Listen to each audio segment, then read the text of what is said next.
No, benvenuti. Welcome. My name is Linda Onyinye Iwu. Some of you may know me from previous Igbo conferences. I usually help Yvonne and Louisa at SOAS, and I've been doing that since 2015. Today, I'm really excited to share a part of my story. Some of you may know I was born in Italy and I've been living in the UK for over 15 years. For the first time, I am going to be interviewing my parents on their experiences as early Igbo pioneers in Italy. Both my dad and my mum arrived in Italy before the age of 20. That's early 1980s and early 1990s. Today, they will be talking about their experiences in the creation of an Igbo diasporic community in Italy. Thank you for listening, and I hope you enjoy the video. My name is Ndubuisi Fidelis.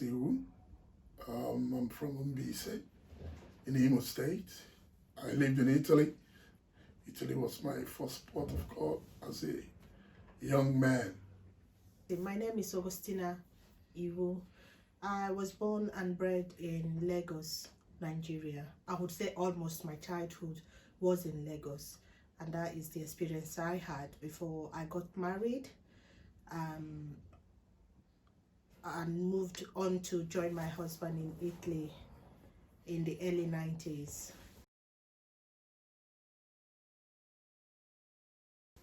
I was quite young.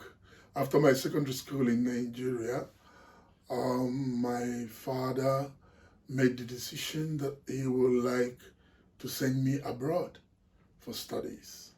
He was not very comfortable sending me to America because he believed America was too rough. So my father was of the opinion he wants me to go to a place where after studies I would need to come back to Nigeria. So he made me to make a choice between Italy, Germany, and the UK. I made the choice to come to Italy. So the first place I landed was Perugia. There were some other, a lot of Africans, Nigerians, mostly they were Igbos and Yorubas. They were the main people then, because at that time, Nigerians and some other people from other African nations like Tunisia, Algeria, Sudan. So I ended up studying industrial mechanics in Casino. I was growing up as a young man. In Casino, we were about 8. There were other 7 Nigerians with me in Italy, in Casino, and we were all new. We were the first black people to arrive in Casino. Italians, they've never seen black people. They've only seen black people on TV, on television and stuff. So when they saw us, we were like something new. They will come to us and look at us and say, "Are you really black? Is this your color?" They would like to touch our skin to see if it's, they'll touch it to see if there is any blackness that will come to their hands. They will touch our hair to see the texture. Now I don't have the hair now. I used to have a lot of hair then, so they would touch it and see how it feels. And then they would ask us some of those questions of how we live, where we're coming from. Do we live on trees? Because, there were those stories that Africans live on trees and all stuff. So, it was some experience. It was, we were more of ambassadors of the black people to Italians. So they don't know nothing. So everything there, we are now first-hand information. We were giving them first-hand information. They would look at our teeth and say, "Oh, your teeth is so white." Of the 8 Nigerians, 4 of us were Igbo. We took up an apartment and 4 of us were living in an apartment. We shared rooms, each person in a room. The apartment had 3 rooms. So myself and another guy, we were sharing 1 room. While the other guys, they were older people than we were younger. The other 2 guys were older than us. So they had the other 2 rooms. While the other guys also took an apartment. There were 3 Yoruba boys, and one of them was from Edo State, from Benin. So the 4 of us, Igbo, we lived together, and immediately we just bonded together. We started, we cook together, we eat together, we contribute money and all the stuff. And so that made it a bit easier for me, because they were the first people I knew. Like a home away from home. Like a home away from home, yeah. So, and again, I was actually very young. I was the youngest among them then. So I was looking to them for advice, for most things. They have more experience. Besides being 4 of us Igbo that lived together, at that time, we were just Nigerians. So 8 of us, we were all like brothers. You wouldn't notice who is, whether Igbo or not, because we do everything together. And again, because the community we were in, the Italians, they see us as the same people. They were not even able to distinguish among any one of us. They call us, they see John, they call him Stephen. They see Stephen, typical. they call him Emmanuel. So they couldn't make a distinction between us. So, but the first community we were able to create, because in Casino, we were the pioneers. But meanwhile, in Rome, because of what Rome stands for, there were a lot of foreigners and there were a lot of Nigerians. So somehow, as students, we now got information that there are a kind of community of Nigerians in Rome. This was in the 80s, right? That was actually it was in 1983. Okay.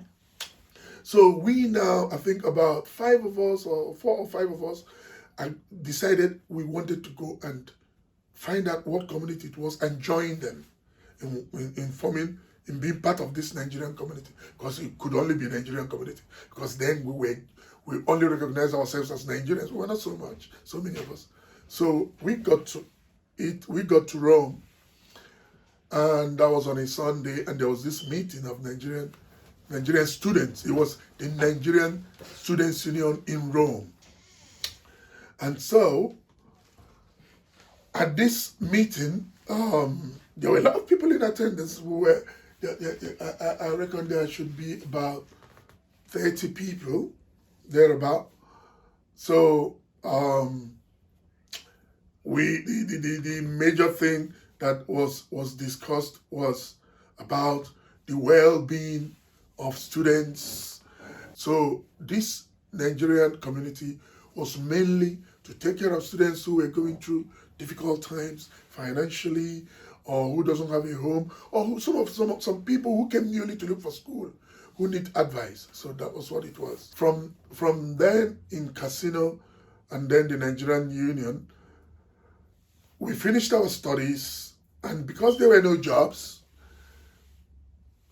meanwhile, in Nigeria, things were getting more difficult. The oil boom, the Nigerian government introduced what they called the Structural Adjustment Program, SAP. And that was when they took what the IMF loan that brought about the downfall of the Nigerian currency. So now our parents could not have enough money to send to us in Europe. During the Thatcher period. Yes. So now, at this point, I think, I don't know if it was Thatcher. So at this point, we were now stuck. No money coming from Nigeria, no job in Italy. So we need to now look for where to get the job. Then somehow we now got the information, or we got the intel that in the northern part of Italy, there were more factories and industries that we have possibility of getting jobs. So that was how now the mass exodus of majority of people left the southern part of Italy and moved towards Brescia, Milan, Bergamo, Mantova. That's the northern part of Italy. So that's how we migrated. I moved to the northern part of Italy in 1987. Okay. In 1987, I moved to the north. And yeah, just like coming to Italy in the first instance, in the north, we didn't know anyone. We just took the train, went to the north. We got there, you know, we already speak Italian language. We've already done the studies. We came to the north, specifically in Brescia. That was where I came. And I remember we came to the train station then, because the train station has always been like a meeting place for people. So we got to the train station, and I was in the evening, and there were a lot of black people. We saw black people, and we started talking to them. What is the situation in Brescia? We are just coming from casino. We need a job. We need a hotel to stay. We need everything. Some of them were Ghanaians. Some of them were from Senegal. And few Nigerians, just not much Nigerians. There were more Ghanaians and people from Senegal. Like I said, the Italians were always welcoming. We told them we were new, and they were so happy to welcome us. Gave us food, took us, gave us hostel, gave us rooms where we could sleep, and told us that they could help us make phone calls, that there are companies, fundraising services, different kinds of companies that want people to work. And that was how we started. So we had a place to sleep from the first night. The next day, we were out there back to the station, and there were people coming to ask, you know, if you are interested for a job. They have, you know, labor, you know, different kinds of jobs in companies, in the factories, actually. Yeah. I forgot to mention that after our studies, no job, things got worse in Nigeria, but to our advantage, the Italian government decided to do what they called regularization of foreigners. That was the first time it was done in Italy in 1987. And they decided to give us resident permit that gives us the permission to be able to work. Wow. But the point was, a lot of people, students like myself, were afraid to do it. They said, these people want to get us together, get our details, and repatriate us back to Nigeria because we finished our studies. So, but some of us took the risk and said, no way, they said it's for job, I'm going to get it. So most of us, like some of us went, like myself, I got this permit, but there were no jobs. So that was in the south. So when you got the permit, you were in the the south. So that's why you had the to permit move. now, we moved down there. Okay. So now, when we got there and realized, in fact, within the first week of being in Brescia, I already had a job to work in the funderia, in the fundraising service. And so now, we started inviting the rest of our guys who were in the south. Okay. So everybody, it was like an exodus. People started trooping in. People were, every day you come to the station, it's packed with new people arriving. So those of us now, in fact, again, I was one of those that took, because I got job. So after receiving my first salary, I told my employer that I needed a house, an apartment. And he spoke to his friend who, because there were less people in Italy then. There were empty houses. So his friend now has this, it was a 2-bedroom apartment, empty. Where was it? That place, it was called Pralboino in Brescia. I was the first to take up this apartment. It was a 2-bedroom apartment. New build. Trust me, within 1 month, we were more than 15 people staying in that apartment. Because there were a lot of people coming in and they don't know have a place to stay. I have to take everybody to come stay with me. Because there were jobs. They were all getting jobs. So from my place, people were getting jobs, getting their homes, renting their apartments. So before you knew it,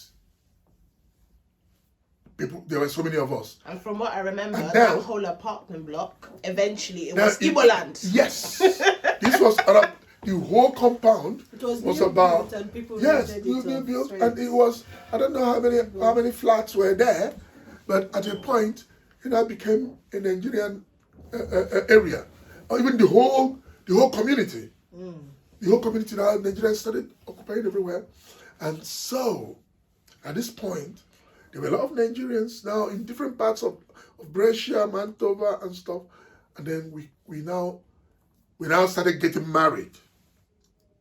People started getting married, started having children. So I came to Brescia in 87. In 1989, I was already in Nigeria getting married. I got married to my wife here in 1989, December. And she came over to Italy in January 1990. And we started living together in Prabo. And the rest of the story, it. Obviously, because that's I was born a year later. You were born a year later, and and that is it.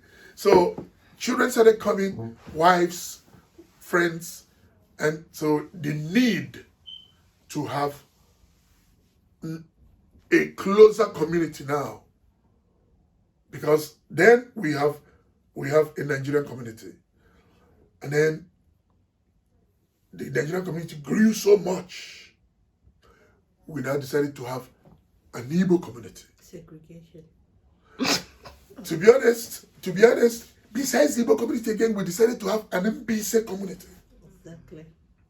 The Mbise community, the first meeting of the Mbise community was held in my house. My wife Sarah was the person who prepared the meal, and they all attended. And we've brought the idea that we would like to create an Mbise community. Because I think it was in 1992. No, maybe about 93, 94. Yeah, because I know I was Yeah. in doing business then in Nigeria. Yeah. Yes. I was doing this import-export Around that business 3-4. between Italy and Nigeria then. So we formed the Mbise community. Okay. And there were a lot of people, and actually the Mbise community, because Mbise, we have this thing about Mbise that wherever we go, we have this unique thing about our culture, mainly the Yam Festival and all that stuff. So immediately we started the Mbise community, we started celebrating the Yam Festival. Fantastic. And this Yam Festival now took over like as if it is the main Igbo culture.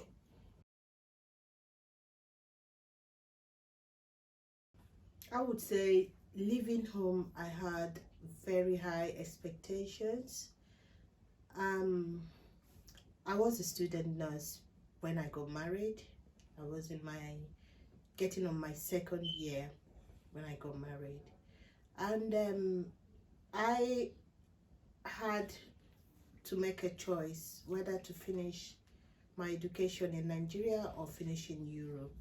And I was encouraged by my husband that I would finish up in Europe. And being young and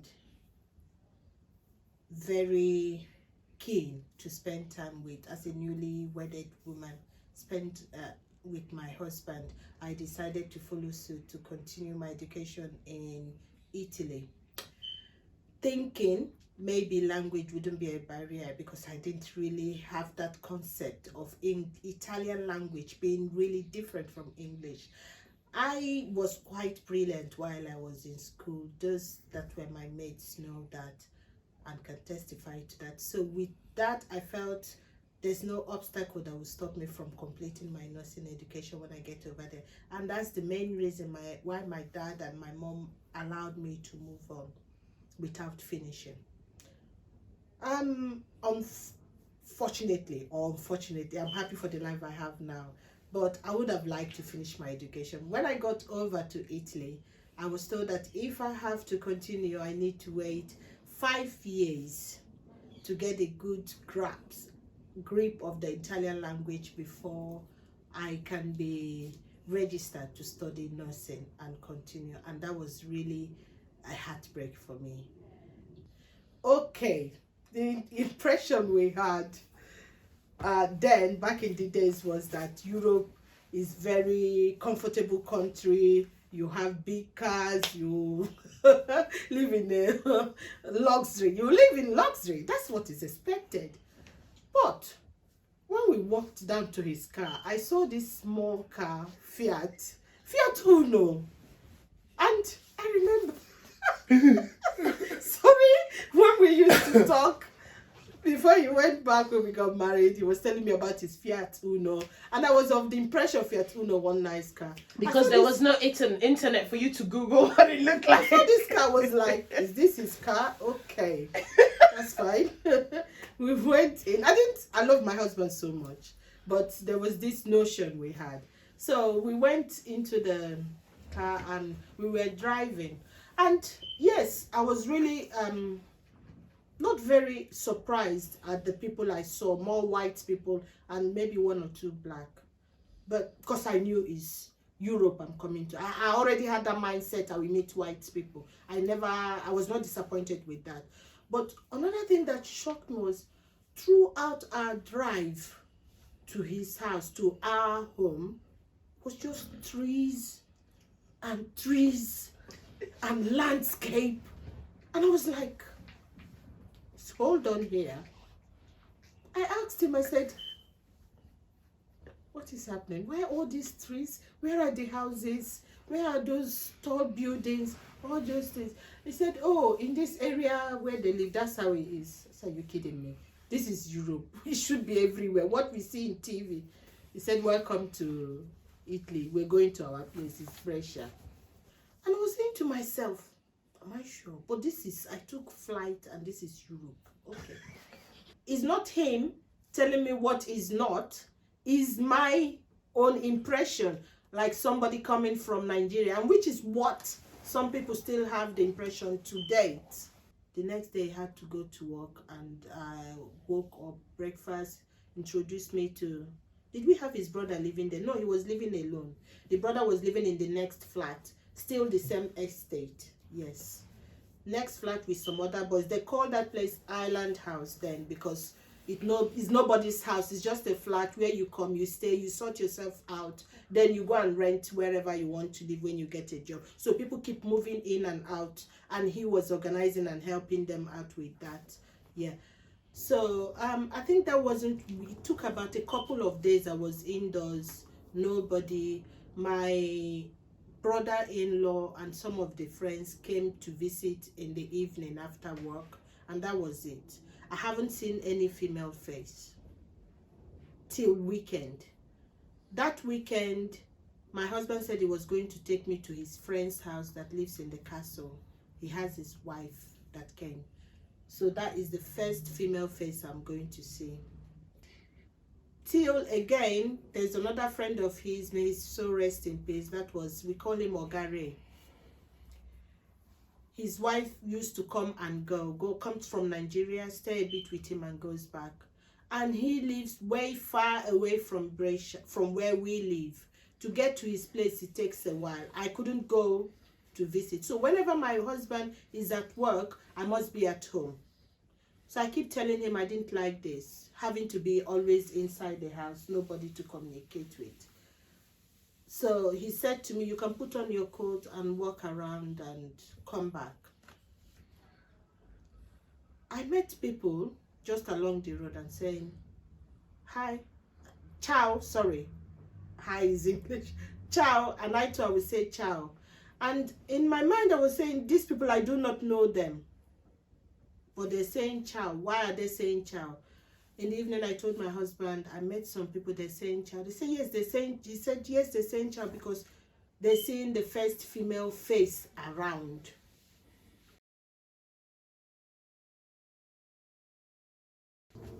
You know, the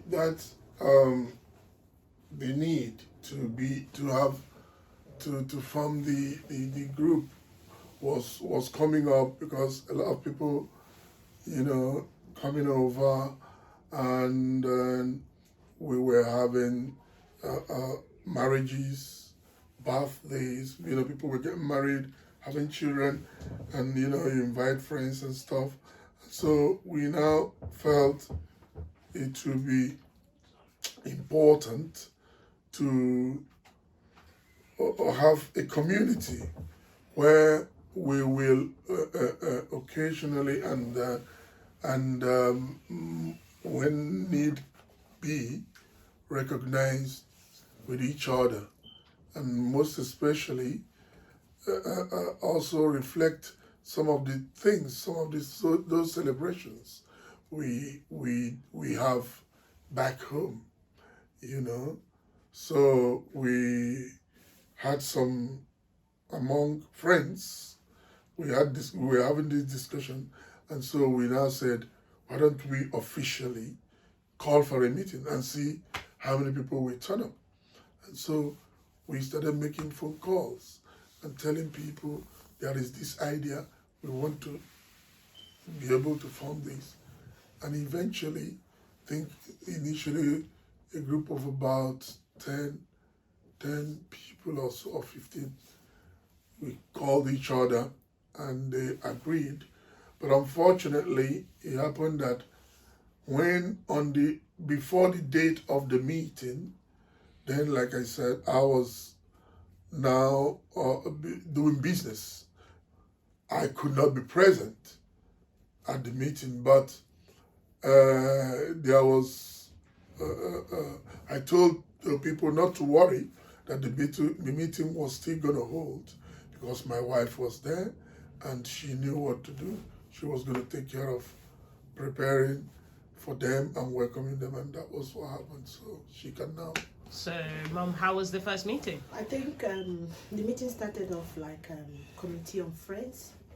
Like I was trying to emphasize the period when they had this island house, that's what we call it, but it was a flat next door where friends go and stay till they sort themselves out. These friends that stay there and sort themselves out, moving on, they still come back to reconnect. So it was a network of friends.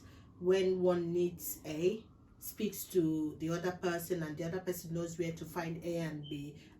And when they had that first meeting from committee of friends, and even not just committee of friends, relatives as well, I had to prepare food, and other family members and friends were there. They had their meeting.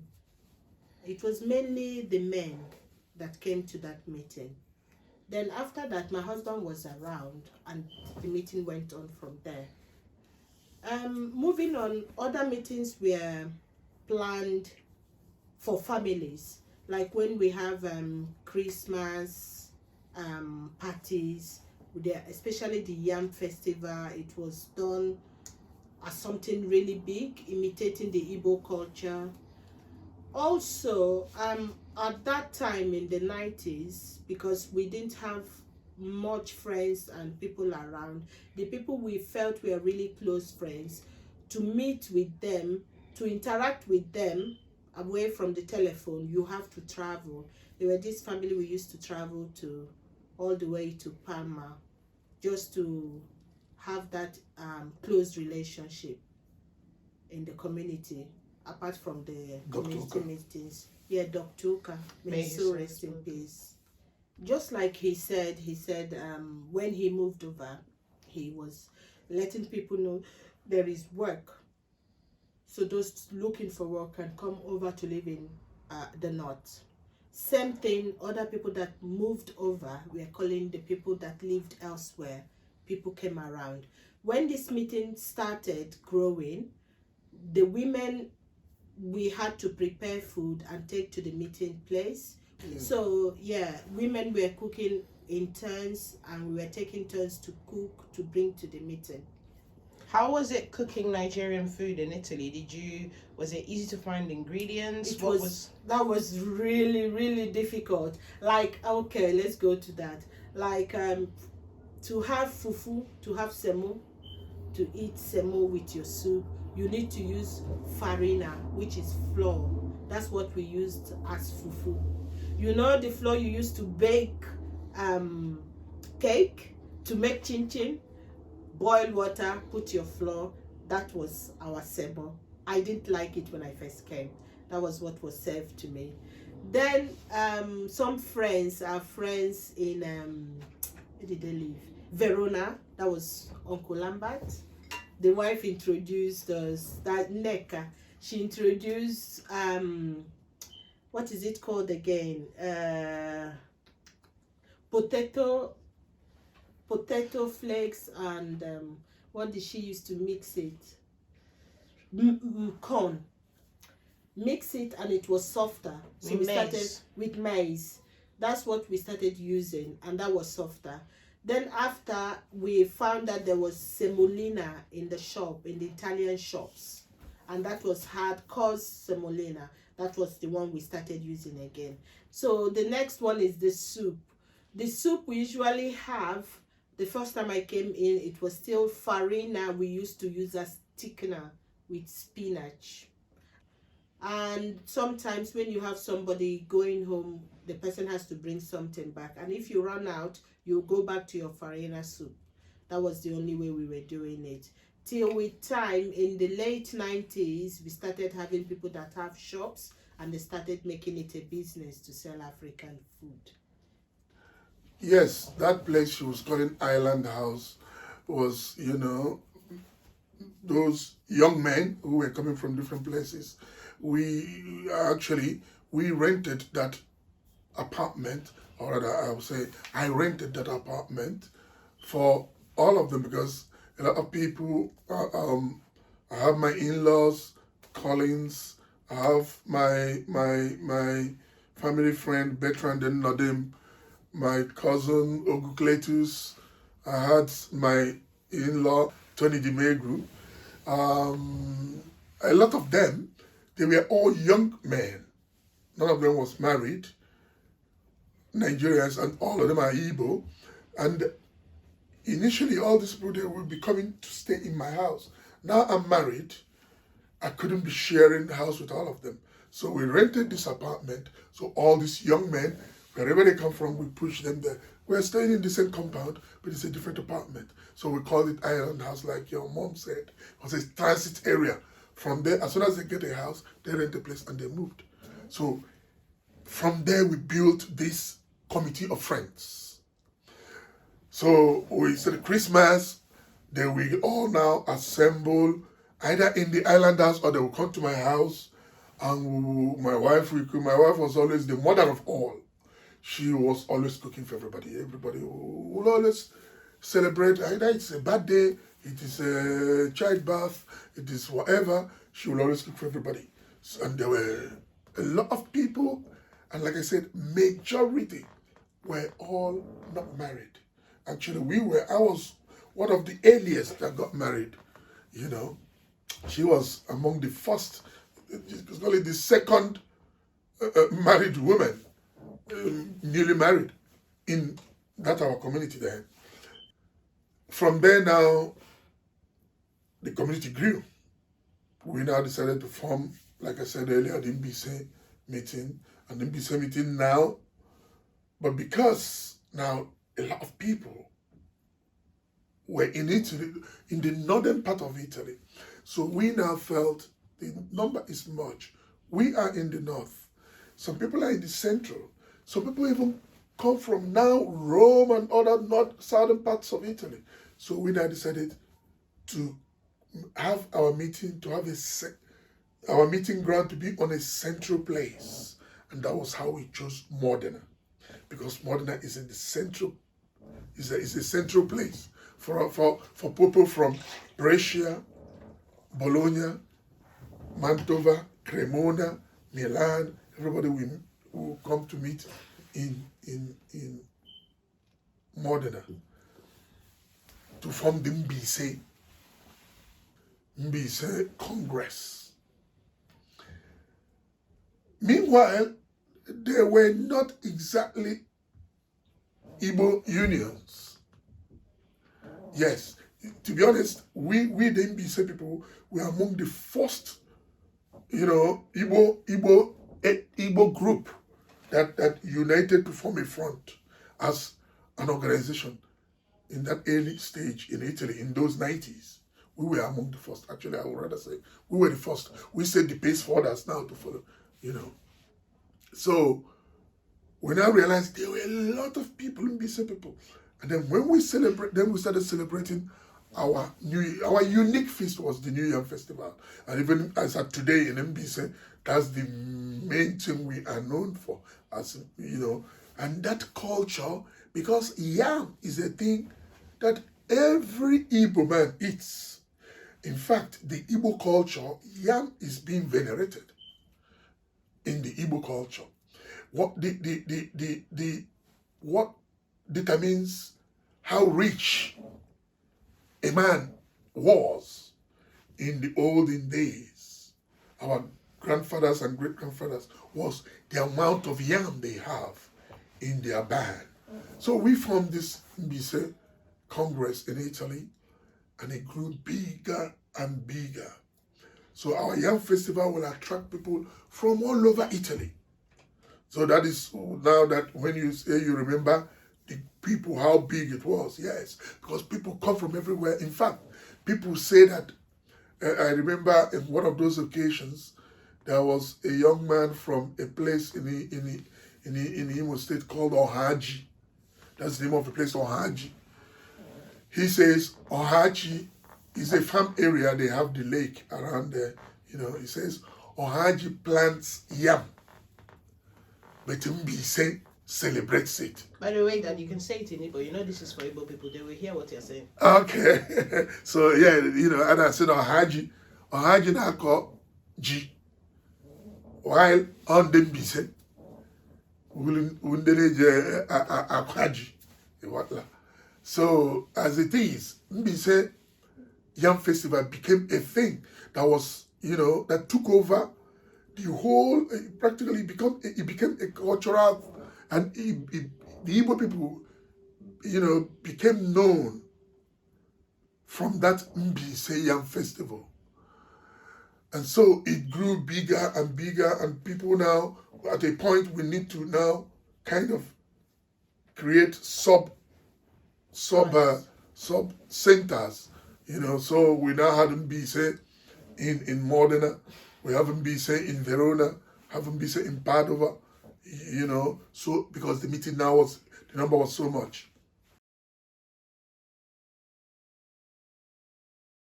In 1998, we bought a restaurant in Italy. I would want to say what led to moving on to buy the bar. Yeah, to buy a bar, to make it a restaurant, because it was a bar.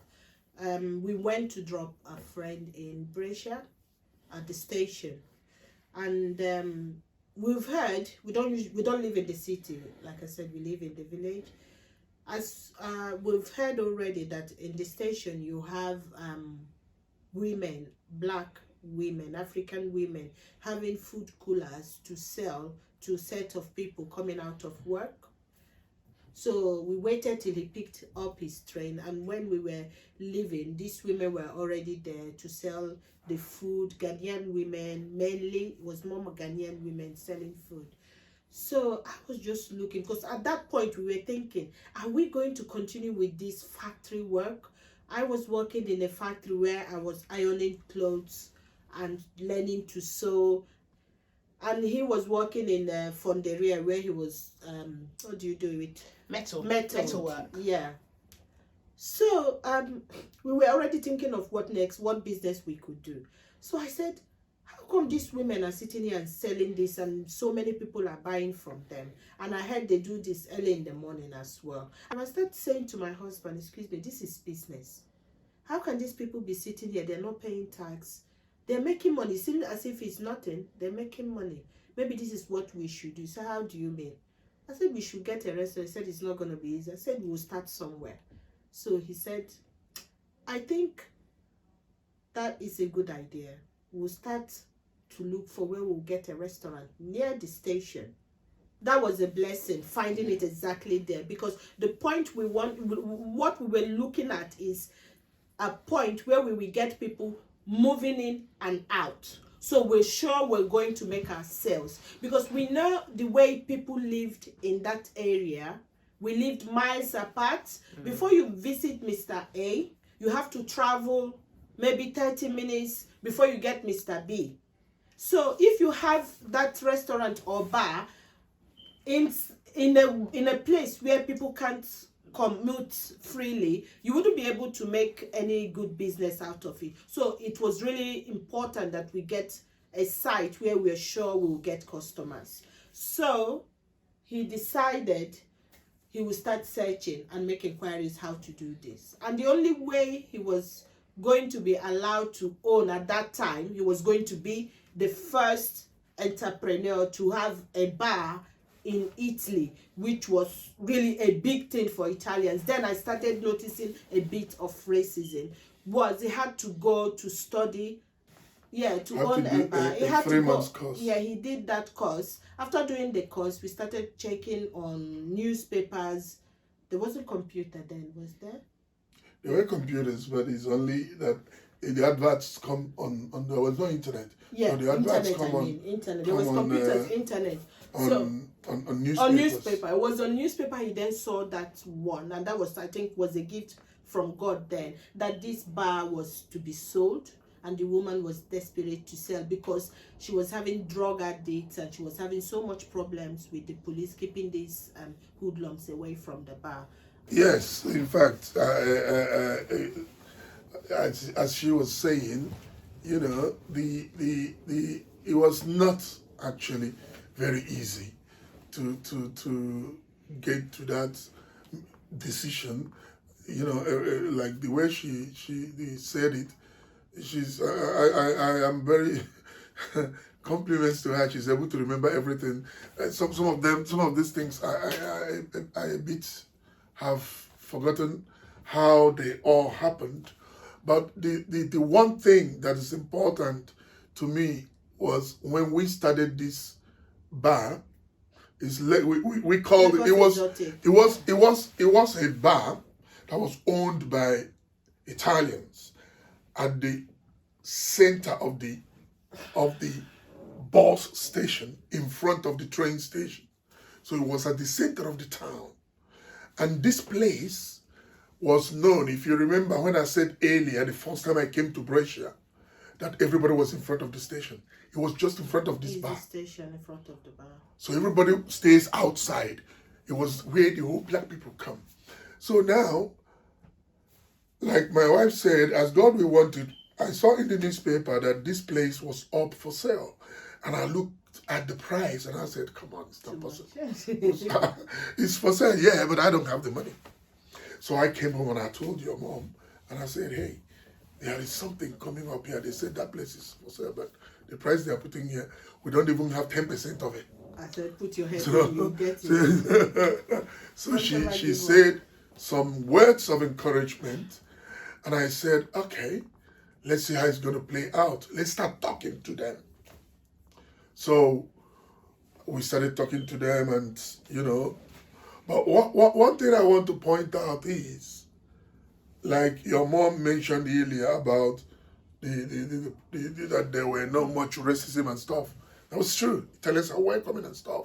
But when it now came, because now we were taking a step further. Above the expectations. We were no more those poor black people who are working in their homes as servants, or in their factories as laborers, or, you know, now we want to be entrepreneurs. So eventually, you know, that's true. They went ahead, and so we went ahead now, spoke with these guys about the restaurant, but this thing about, you know, rubbing shoulder with the Italians.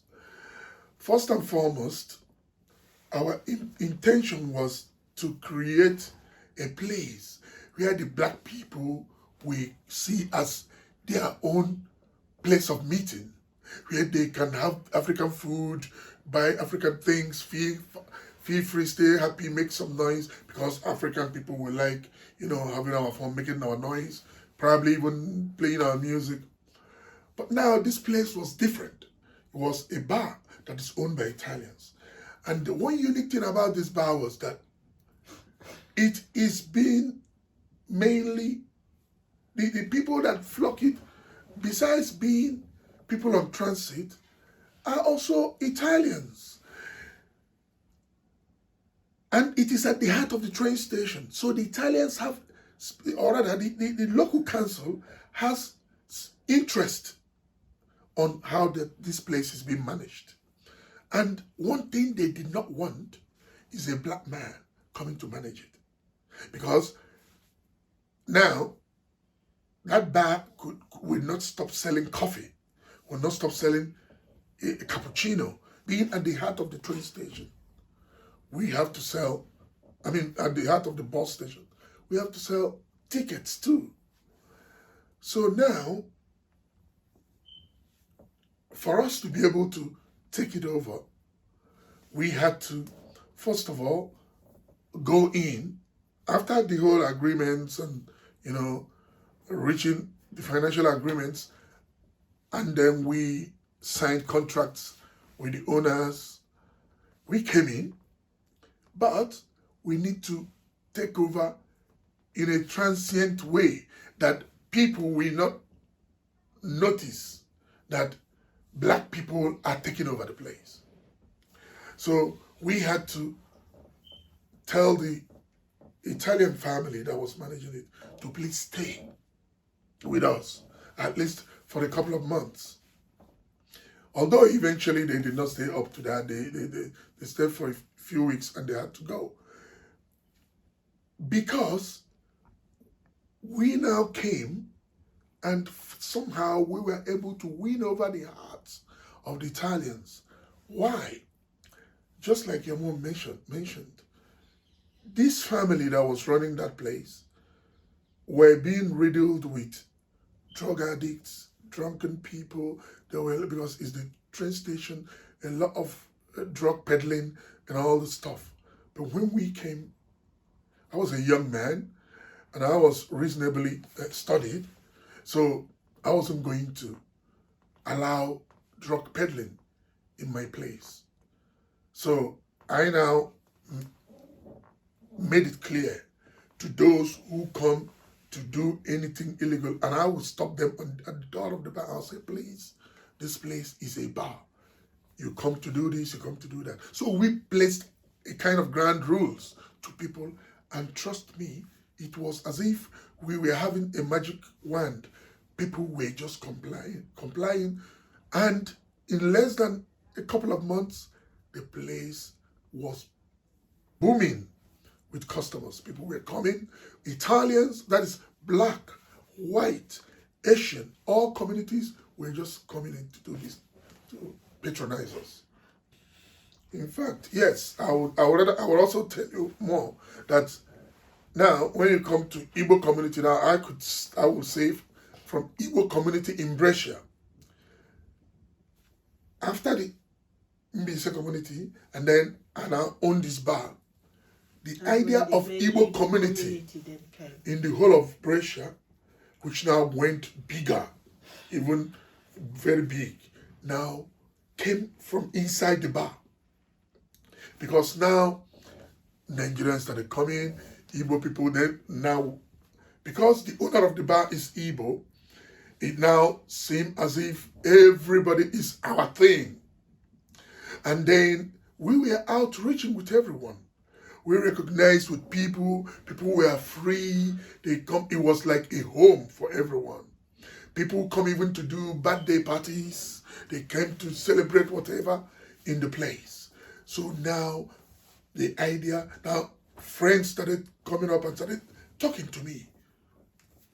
Why don't you, because of your position, everybody knows you, people love you, why don't you bring this idea, let's form an Igbo community?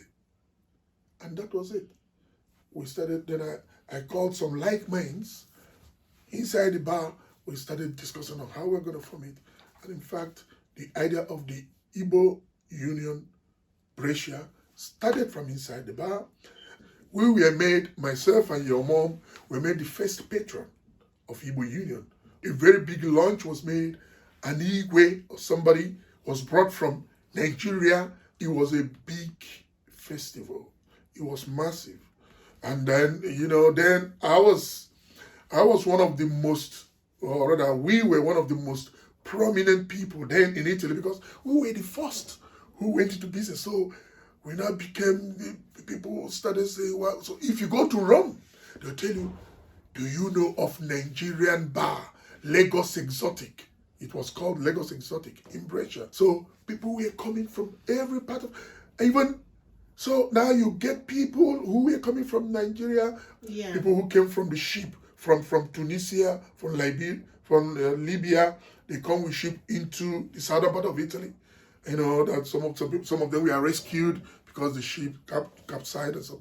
As soon as they rescue them, they bring them to Brescia and tell them, go up there. They don't take them there. The police will bring them to the foot of the bar, because the bar was up. You need to climb the stairs up. They'll tell them, go up there. There's your brother. So there's a community for the black community in Brescia at the time. The bar was a point of call, and the connotation that when you need charity, help, any link to sustain you once you are new or you have any problem, is at the Lagos Exotic Bar. People were coming to us for citizen advice, for work, employment help, housing, marriage, law, immigration, everything. At some point, I was saying to your father, are we going to open an office for this? Unofficial citizen advice bureau. Yeah, he was always available. In fact, we ended up opening up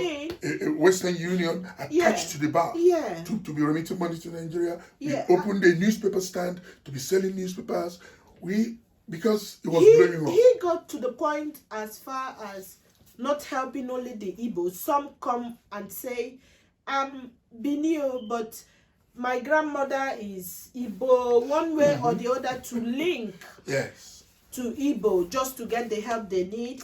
And we had other houses he bought. He's supposed to be renting, but rather than renting, he will put them there. When we do not have space, some of them come to sleep in my own.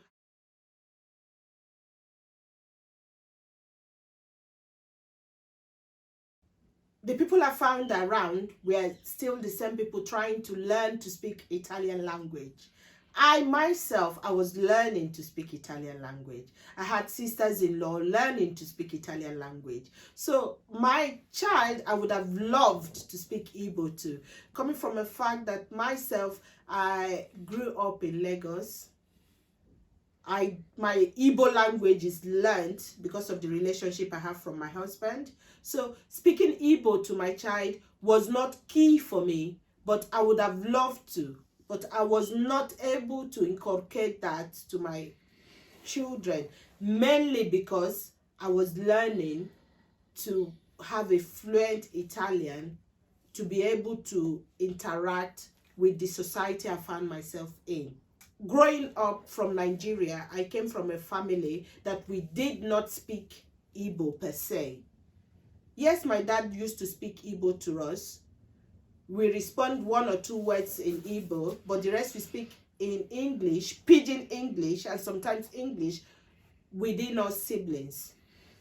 But coming to live with my husband that speaks good Igbo and his siblings, the sisters, I started speaking more Igbo because I had nobody to speak English or pidgin English to.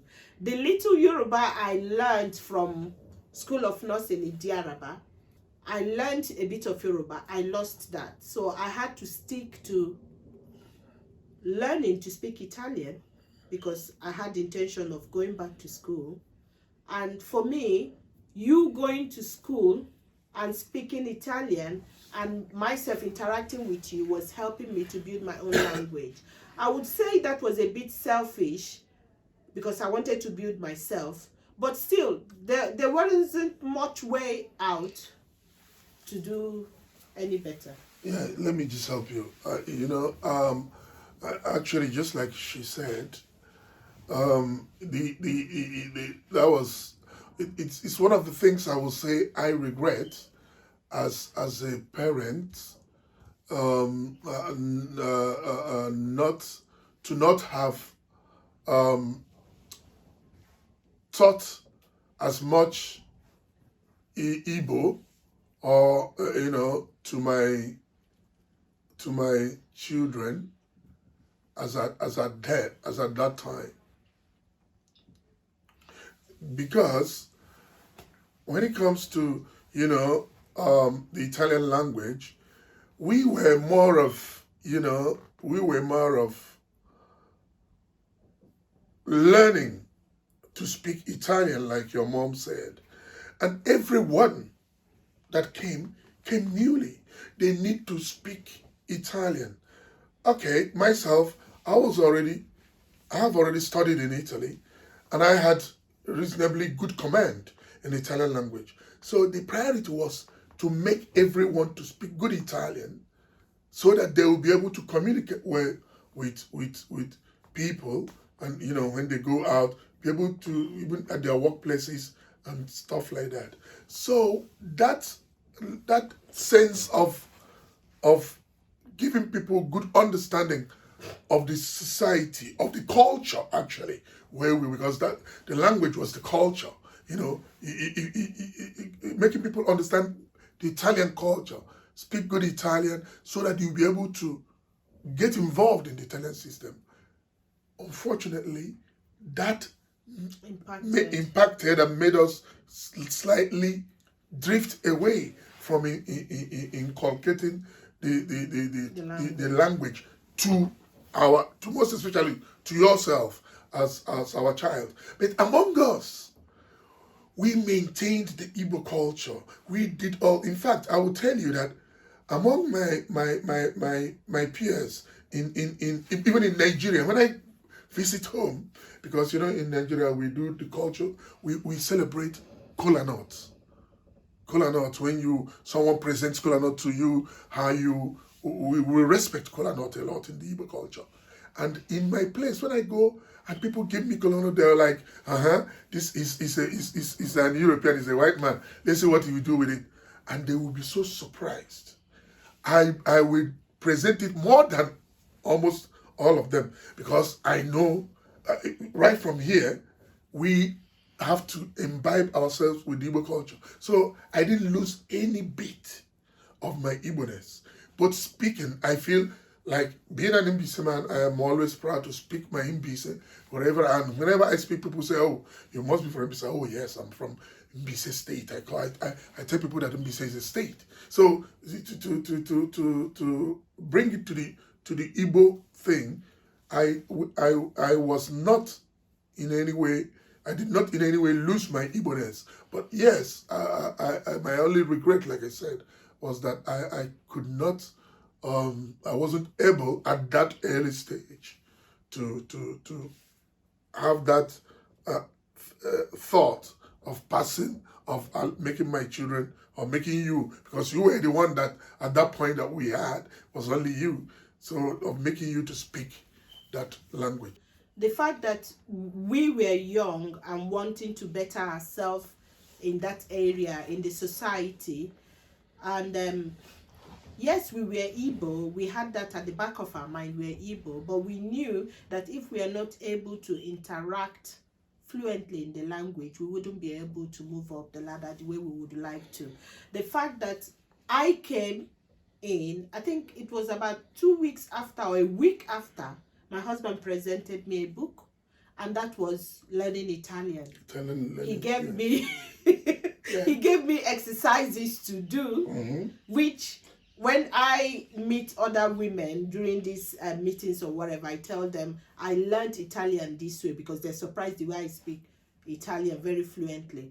They say no, they never went through that. Some of them then had to register in the Italian schools. I did not register. He taught me all the Italians. I had lessons for weeks because I was at home pregnant. So because we endeavor to ensure we learn the language to speak fluently, that's where we were able to manage the bar without having anybody assist us. After we've had this bar for about 2 years running or so, or about 2 years or 3, then somebody, Ivory Coast man, had his, but he had somebody working with him, an Italian, because of the language barrier. So yes, that was a kickstart for us to ensure we get our business going. On the other area, like he says he regrets, I have a little bit of regret in the aspect that my children are not able to speak fluent Igbo, but I'm happy the way I've brought them up, ensuring that they understand the importance of speaking their language like it is today. I always try to speak certain words to them, which I know is really important, and I try to encourage them. I tell them there should be a code in Igbo we speak when we're out. We don't want people to understand, and they make joke of this, but they're beginning to pick it up. And yourself, you have learned Igbo on your own. Apart from on your own, you used to ask questions, and this is happening now even with your little brother Francis. Your other brother, yes, Kelechi, the same thing. They come to ask, Mom, how do you speak this? So how do you say this in Igbo language? And one good thing I have always thought is really important my children learn from where that there's a place they're coming from. When Francis was growing up, he used to say, I'm British, I'm not African. I always ensure my children know they're African. Apart from being African, you're a Nigerian, you are Igbo. And in Igbo land, where do you come from? I make sure they know they come from Mbise. So they wouldn't in any way say they do not know where they come from. And this is really important. And the cultures, and talking again, going back to think about our personal interaction, my personal interactions with my children. When I'm cooking, I make sure they know what I'm cooking. Like, I make sure they know Uba. My children love Uba. You yourself, it's Uba and Nkwabi that's Uba. You know, I remember helping you to cook Isiewu when you did the bar. Isiewu. Yourself, you are there when I do it, and I show you how to do akang, egusi soup, okra. That's what I'm going through with Alessia now. She can do a lot of things. So even Kelechi, your brother, he stands with me when I do Uba. The other day he was asking me, when are we going to have Uba? Same thing with Francis. So I know children of their age, they were born and bred in this country area of the world. Most of them don't go thinking of the traditional food, and their parents tend to beg them, will you please have this, please eat this. My children come to me and tell me, can we have soup today? If I have not made it, but I always ensure I have soup in the house. I remember when Kelechi, your brother, was little. How old? He was about 6 years or so, or 5. Do you remember when he used to use obolo soup to eat his rice? He will say that he doesn't want the normal stew for rice. He wants obolo. So all these aspects of my tradition, they know about it.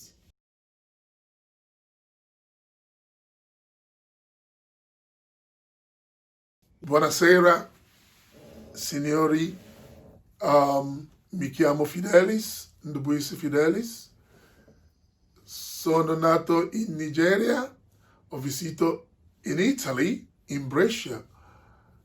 E ora sono a Londra e lavoro qui. E mi fa molto piacere parlare con voi. Grazie. Ciao a tutti, sono Augustina.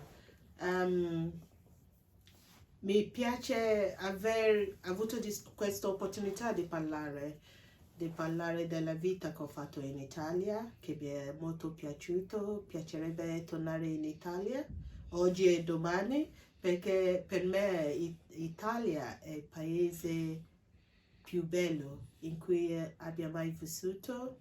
è un paese pulito, c'è gente per bene, gente che mi ha aiutato, gente che mi hanno voluto bene.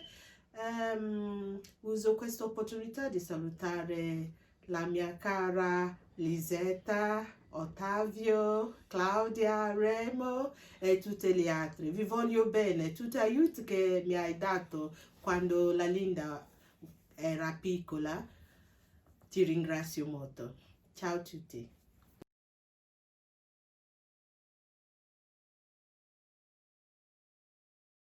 Ụmụ Igbo ndewono, aha m bụ Fidelis Iwu, Ndubuisi Iwu, ahụ m onye Mbaise. Taa obi dị m ụtọ aha ịbịa kwuoro unu kelee unu ewekwana iwe na ana m asụ Mbaise sụọ Anambra sụọ Owerri n'ihi na ahụ m onye Naijiria, ana m asụkọta ha niile. So but kewu nke ahụ m onye Mbaise, so ọwụhụ ọma obi dị m ụtọ ikele unu mụ na unu ịnọkọta. Ahụ m onye abụọ Mbaise, onye nguru ọgba etiti. Thank you. Ịgbaghịala. So obi dị m ụtọ mụ na unu ịnọkọta kparịa nkata taa ka m kọtụrụ otu anyị chiri gaa njem. Ọ dịghị ofele otu anyị si bido na nwata wee gaferele iri afọ anọ gara aga ruo taa, lụọ nwaanyị mụọ ụmụ, nọrọ n'otu dị iche iche, otu Mbaise, otu ndị Igbo, kwado otu dị iche iche, nọkwa n'elu na-akwadokwa egbo. Ikwu eziokwu, mụ na onwe m ekwere m na n'ọganihu ndị Igbo, ekwere m n'Igbo otu, ekwekwere m sawụ m nwa afọ Igbo, ụgwọ nwa afọ Naijiria, but Naijiria ka ejiri eji ya ma Naijiria ga-eme mekọwa he anyị ndị Igbo ha enye anyị ọnọdụ anyị n'ime Naijiria. Ekwere m iwe onye Naijiria, but ha ekweghị inye anyị ọnọdụ anyị ka anyị wuru ndị Igbo. Ha sị m aga m ịchọ ka ndị Igbo ka anyị nwere onwe anyị, ka anyị gaa aka anyị. Ndewo, ọwụtọ ha m n'ọnụ. Ndewo na ụmụnne m ndị Igbo, ya dịrịkwa onye ọbụla.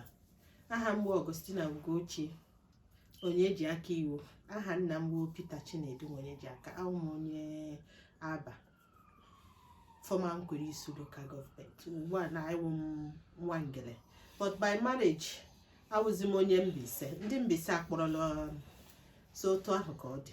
Ndewo. Anyị ekwuola aha. Ihe m ga-asị dị onye ọbụla ebe ọbụla ị nọ, as long as obi dị gị mma, jide ka iji. Ụwa a otu mbịa, ọganihu ya dịrị onye ọbụla mma. Onye ọbụla adọkachila ahụ ihe iche na ọ ka mma ebe ahụ ị nọkwa na ọ dịkwa mma. Onye ọbụla were nwayọọ. Onye mụrụ nụ ya zụọ. Otu ọbụla iji zụọ ụmụ gị, zụtakwa ha ka ha nwee ịhụnanya ebe mmadụ ibe ha nọ, ha enwee ụjọ ebe Chineke kere anyị nọ. O nweghị ihe dịka ịmata na Chineke nọ. Anyị adịghị abụọ sofu ka anyị wụ, so ọ ga-adị mma anyị na-eme ka anyị na-eme, anyị na-akwadokwa ụmụ anyị na-ewere ebe ha echi. Amaana m na-emeteghị m na akụzighị m ụmụ m ịsụta Igbo, but anaghị amụtala. A na-asị ya bụrụ n'okwu bekee asụ condition make crayfish bend. Ọ na-ewedili iwe, ha na-asị ngiri Igbo ọ ka ọha m n'olu. Ma ihe m na-ekwuwo, ebe ọ nwere onye nọ ya nọchi ike.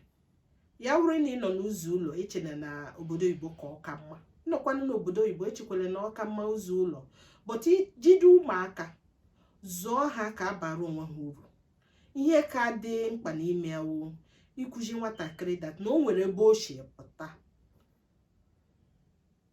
Ụmụaka ugbu a ha bịa ha na-eche na ha wụ onye British ha wụ onye America olo any dre mata na he shala Igbo ọ na iwu onye Igbo he shala Igbo anụ nwa afọ Igbo na-agbashi ike na arụ ọrụ ọfụma so nga ka ọha m n'olu ndewo onye ọbụla birikwa ọfụma ndewo chigozie ọnụ bye bye